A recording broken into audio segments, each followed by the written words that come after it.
अऊज़ु बिल्लाहि मिनश शैतानिर रजीम।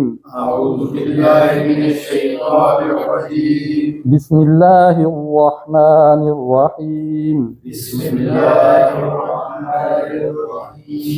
इज़ा जाअ नस्रुल्लाहि वल फथ।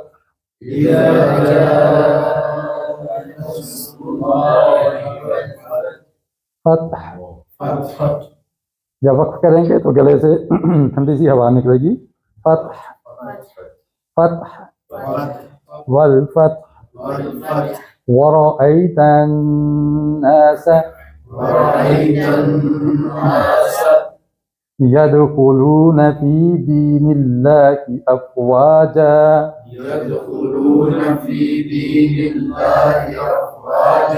फसब्बिह बिहम्दि रब्बिक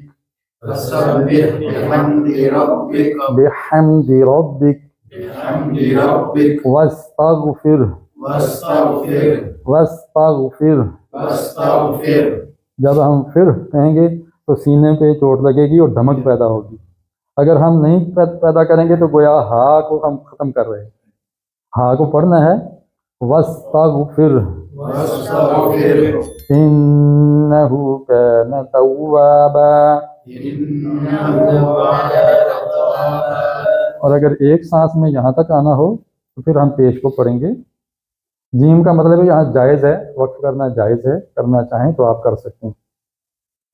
फसब्बिह बिहम्दि रब्बिका वस्तगफिरहु इन्नहु कान तव्वाबा।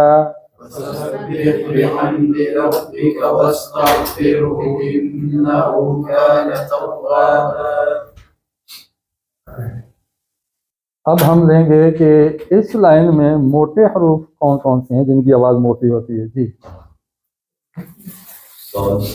साद, रा भी है और अल्लाह का लाम।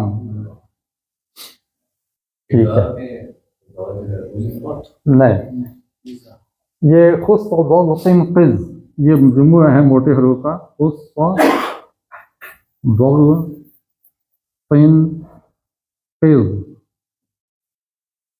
इसको यूं याद करवाते हैं कारी साहब।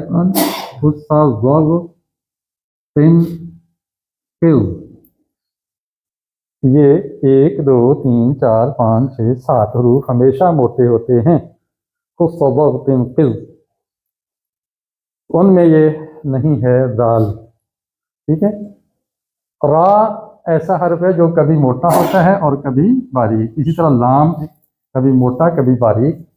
तो उसका मैंने उसूल बताया था, यहाँ आपने उसी पर कयास करके बताया कि यहाँ रा मोटा है, वजह इसके ऊपर पेश आ गई।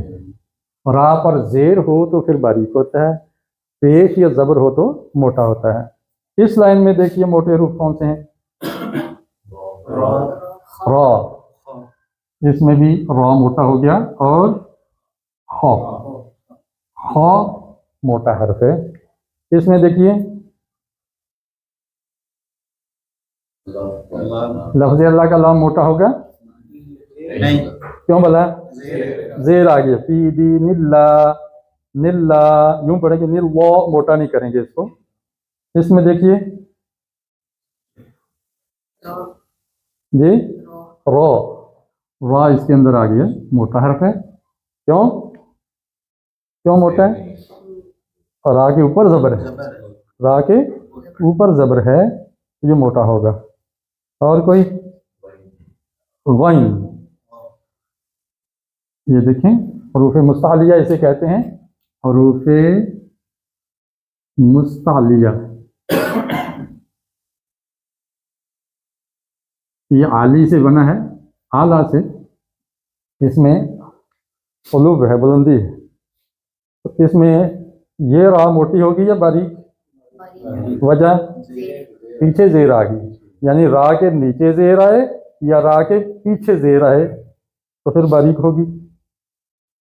इसमें देखिए कोई मोटा है नहीं है। तो आज हमने सीख लिया कि मोटे हरूफ कौन से होते हैं। जो हमेशा मोटे होते हैं वो ये हैं, और जो कभी मोटे कभी बारीक वो ये दो हैं।